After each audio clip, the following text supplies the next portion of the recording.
LeYaakov Ashapoda es Avram. For Yaakov who redeems Avram. Moshe, normally Avram is chesed. Avram is love, attraction. If you feel attracted, you have love to whatever it is. You're kind, benevolent, you do chesed. What do you need Yaakov? What does the pasuk say, Moshe? LeYaakov asher podes Avram. So the Alter Rebbe explains in his Chassidus, and he brings it in 45, I believe, too, chapter 45, the first section, he brings it here in the Geras HaKodesh 7, that there are times when using the element, the notion of Ava doesn't work. You just don't have love for it. You just don't care. You're not attracted to it. So when it comes to a shidduch, you're not attracted to a person, so be it. When it comes to a job, so be it. But when it comes to Hashem, you can't say it's a so be it. You could say it. But the Torah gives us a mitzvah of Yohavtas Hashem Elokecha. And that's a tzivui. It's a commandment. Not, if you want, have love for God. And if you don't want, don't have love. It doesn't say that. V'yohavta. You must have love for Hashem. So the question is, if I don't have the Ava, what am I to do? So the Alter Rebbe uses in Tanya this approach. Arouse the Ava through mercy. Yaakov, which represents Rachamim, Poda, he redeems Avram, Chesed and Ava, when Chesed and Ava on their own don't feel it. So by the way, this is a very important piece of advice, Menashe. It's very simple. Someone says, I don't want to daven. I don't want to learn. I don't want to do mitzvahs. Why? Because I have no feeling for it. It's a waste of time. So that one of the explanations is, I hear you. Why don't you try evoking mercy on yourself? Because you do have a soul. You do have an inner drive. It's in you. It's part of you. And yet you're holding it in sabotage. It's in golus. It's in slavery. I was going to ask Isser before we started learning, is the feeling all over Eretz Yisrael until, we can't move, we can't maneuver. We're avadim. We're slaves. You move to the right, you get a siren. You move to the left, you hear a siren. You're in Beis Medrash, you hear a siren. I don't know. If I were there and that's the way I think here. Maybe I'm wrong. Maybe I'm in Golus mentality. I can't speak for everybody, and I haven't done any surveys, but I think that for the most part, people are optimistic and not, obviously normal life has been affected. Schools are closed and restaurants, you can't sit down, and I'm not going to work. But in terms of the mood, I personally don't feel any heaviness. I'm very hopeful and very optimistic. And I think that Israelis in general are like that. We like to complain, but despite the complaints, it's a positive outlook. My daughter, who's a shluch of the Rebbe, feels that in the streets of Tel Aviv, she says 100%, religious or not religious, everyone feels stifled. Moshe, what's your opinion? Well, I think that it depends. Obviously, if a person can't go to work, your children, your families now for a week and a half now, almost, the kids haven't gone to school. They're probably, some of them are going out of their minds. It's difficult. It can be very difficult. Myself personally, I don't feel any stifled at all. I mean, Baruch Hashem, I'm able to go to work and so forth, but that's my situation. I was going to say something very different, which is just because the news that we're seeing now over the last many hours, I think if anything is going to stifle us, it's going to be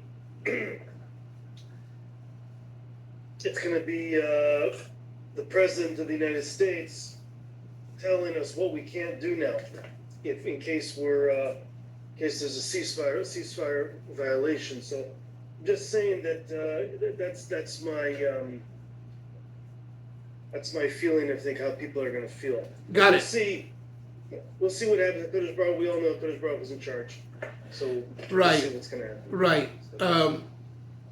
Nasha, you want to say something? Yes, I agree with Moshe.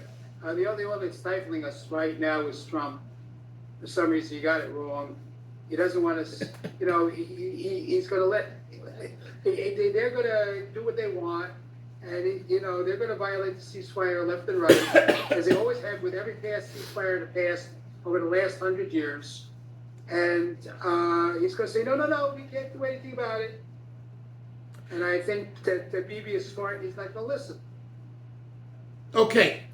Back to the Tanya. I agree with your last point. Bibi is smart and he's not going to listen. One way or other, he will do what he has to do. And Trump would have never sanctioned this attack if not for what Eretz Yisrael did leading up to it. There's not even a question, okay? The dirty work was done by us. And he, is scoring the points as the loving peacemaker, and the next thing will be getting the Nobel Prize for Peace. Watch this. Him and Netanyahu will get the right? But he's on piggybacking on Netanyahu's back. But why am I saying this? Because Ava, when I get back to the Tanya, Ava, a feeling, can be stifled. And when Ava is stifled, it's very uncomfortable. It's very weird. And we don't want to be in that situation. So the Alter Rebbe says, I understand. You don't want to go to shul. You don't want to learn. Whatever. You don't feel motivated. Like we've said, Moshe, from the very beginning, you feel stale, boring. So reading words, it's ridiculous. The Alter Rebbe says, I understand. You're only human. It's normal. That's one thing that we learned in the first section of Tanya. It's normal. To be inspired is an exception. The norm is to be to be stale because you do it over and over. It's habitual. But you need to bring into your habits excitement. How do you do that? Not through drugs and not through all kinds of ways and weird ways and new ways, which our world we're living in, that's exactly what's happening. We older people, we come from a different time, but the world today is really, really sick. And I'm sorry to say, I was at the airport when I came to Tzova Pesach, and I met these two women, and I didn't seem like they were whatever. We'll leave it at that. And one of them says, "Oh, yeah, I have clients who are Orthodox Jews in Williamsburg, and totally tattooed. I think I told you this, and like just talking to her, and then the other one pops up I'm in really a different world. It's and not just because I'm a frum Yid, a chassid with a beard. I'm just saying, like the world has changed. The young people have a different way of looking at this world. So there is an issue here that we need to unlock. So 1 second. So what do? They find new things to excite themselves for life. Now you can argue, well, we had that in the 60s, in the 50s and 60s with the women's revolution, the counter-revolution, and that's true. We did. So how does the Torah look at it? The Alter Rebbe here in this is chapter essay 7 says, access mercy, rachman. What is rachamim? Rachamim is very simple. On one hand, it's very simple. God, have mercy on me. So when a person doesn't have something and you have nowhere to turn, you look to Hashem and you say, have rachmanis on me. And whether it takes tears or it takes laughter or it takes reflection, those are particulars. But the overall concept is liyakov asher podesh Avram. That's what we're holding on page 381. Let's continue on the bottom. Umayda zois, it's known ki isarusa de leila, bisarusa de latata daf ketal yimilsa. That this will take place, this arousal from above is dependent on the arousal from below, the hainu.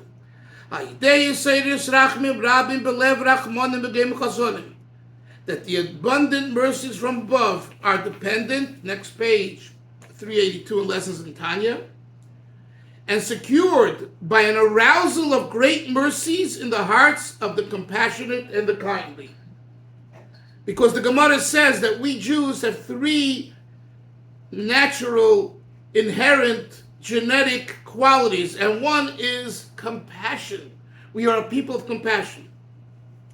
Lashpia shpos gashmi, so that they bestow physical gifts, zov chesed, gold and silver. He goes back to the beginning. That's why the effect of giving tzedakah is actually the effect of mighty river. Let me read the note. For the arousal from below, we motivate ourselves here. We motivate ourselves to cry out to Hashem, to beseech Hashem to have mercy, expressed by the practice of tzedakah. When we give tzedakah, draws forth the loving self-nullification of the vigorous essence, which we call Eitan, of the soul, so that it becomes revealed through the river of Bina. As we explained, the river is broad, within the innermost core of man's heart. So, Moshe, there is the Nekuda. From the Nekuda, it becomes expansive in the river, the well, right? There's a wellspring that's a drop. From the wellspring, it sprouts up and it creates a river, which is Bina, which is in the heart. So the heart now is full of love for Hashem.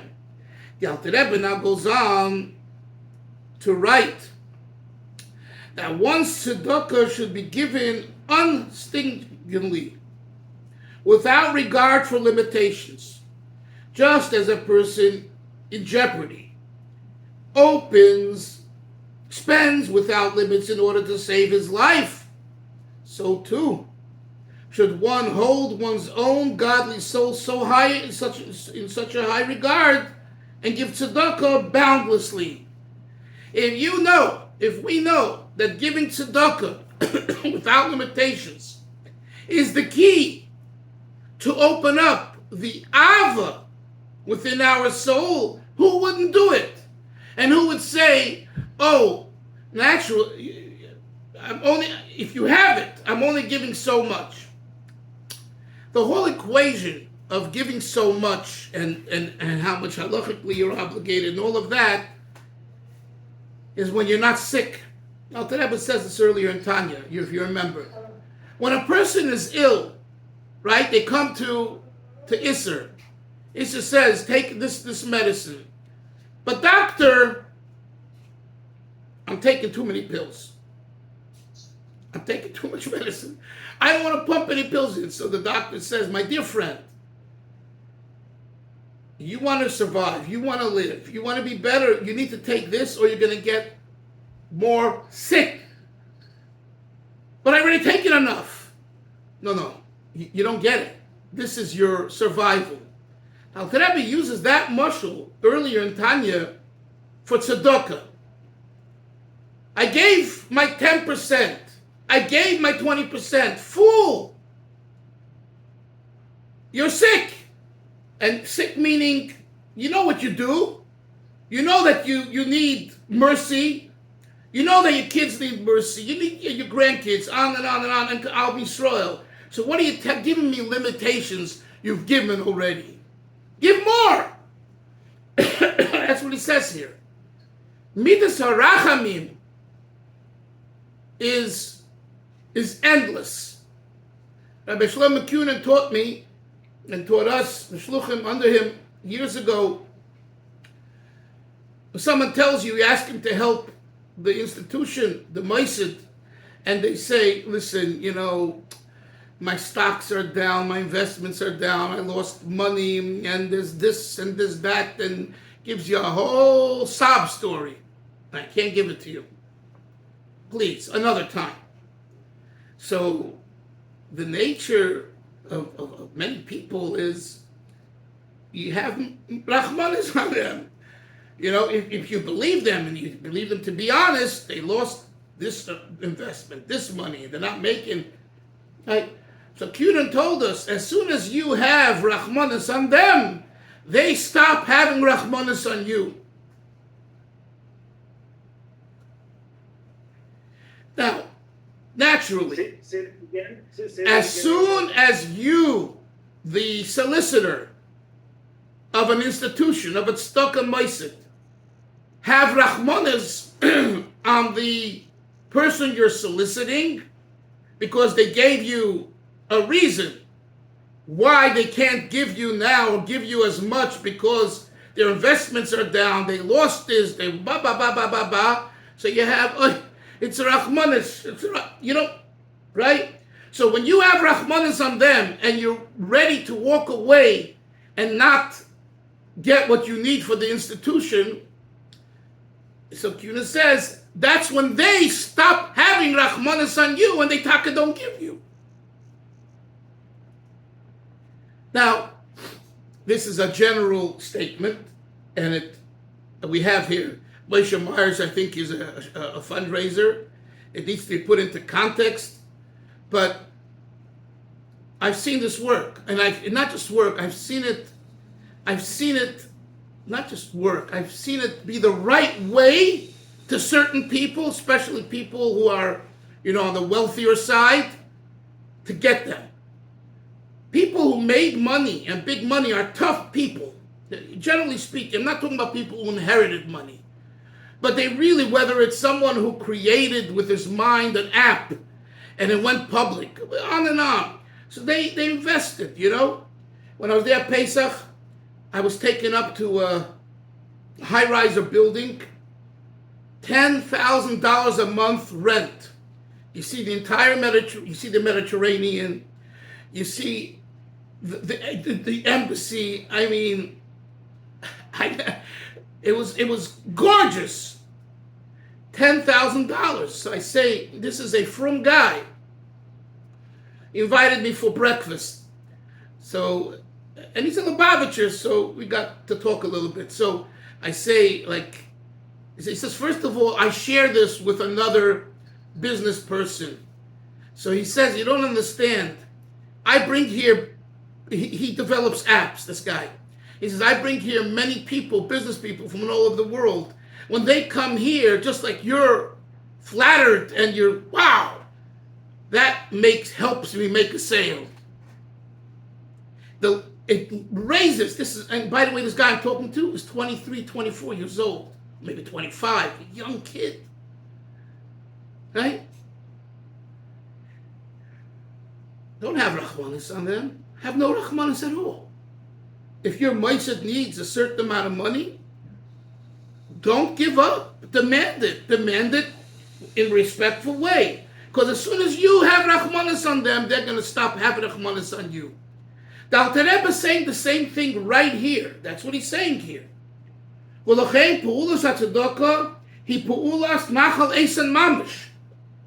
act of tzedakah is compared to the mighty river. And what does he say? He says in the note, as explained, that this means that you give without cheshbonos. Without cheshbonos. And that's those that were zeicha to be with such bali tzedakah. It's an amazing thing to see. Or people who I knew years ago in various communities, who I saw with my own eyes how they gave tzedakah every day to everyone, and head checks, and post-dated checks, and checks bounced, and then they made good on the checks. They were truly Bali Tzedakah, be'emes. They had a nice house, and they had a chauffeur, but they were Bali Tzedakah. Very few such people, but there are such people, So the Alter Rebbe uses this over here to explain to us the impact of Rachamim on Ava. Rachamim touches a part of the neshama that's endless, that's boundless, that's infinite. And therefore, from that perspective, it inserts a certain energy into your being that you just open up. Think of it, going to your child's chasana. Even if you woke up in the wrong way, in the wrong mood, and you have issues with your mechatonim, and arguments with a caterer, when you come to that chasana and you're dancing with your kid, and it's like it all goes away. It says this in Chassidus, by the way. It says this what I just told you in Chassidus. Why? Because the higher light, the higher energy takes over. Let me just finish. V'hinei moida zois. It's known. Masha kosuv.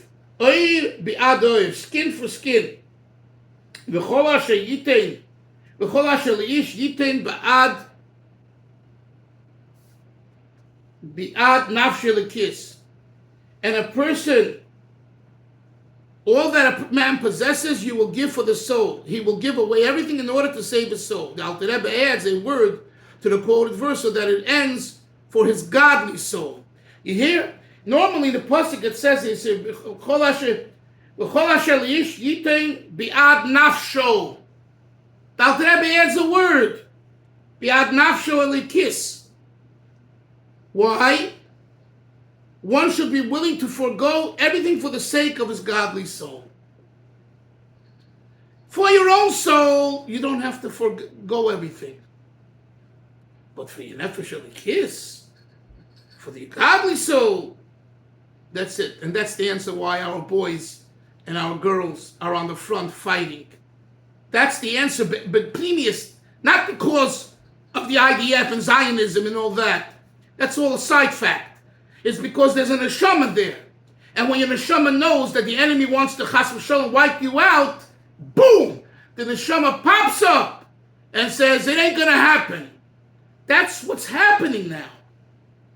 And I'm telling you, as I listen to Netanyahu and even Trump and evoking God's name and Be'ezras Hashem and different things, again, I don't want to be anyone's judge. They mean it, they don't mean it. That's the neshama talking. That's what Alter Rebbe says. Lo yira b'eira chayim, to illuminate with the light of life, Ein Sof Baruch Hu, the infinite God, blessed be He. So this is a very important lesson in the conclusion of the Alter Rebbe. Again, Chavri, is what? Chol asher ba'ad nafshe likis, whatever it takes to give in tzedakah so that your neshama is released, do it. And we see this in life too. Sometimes people who have wealth, they hold on to it and they build it. There's so many programs about building your wealth and all that. And then a crisis happens and they open up. It's like, why wait for the crisis? Why wait for that? It's like, oh, I'm dying, God forbid. Anyway, now's the time to splurge. Such a silly way of thinking, but that's the way we think. That's the way we think, right? What we learn in Torah, especially when Chassidus explains it, is that every day of Avodas Hashem is that day. I mean, this is more Musar, Moshe.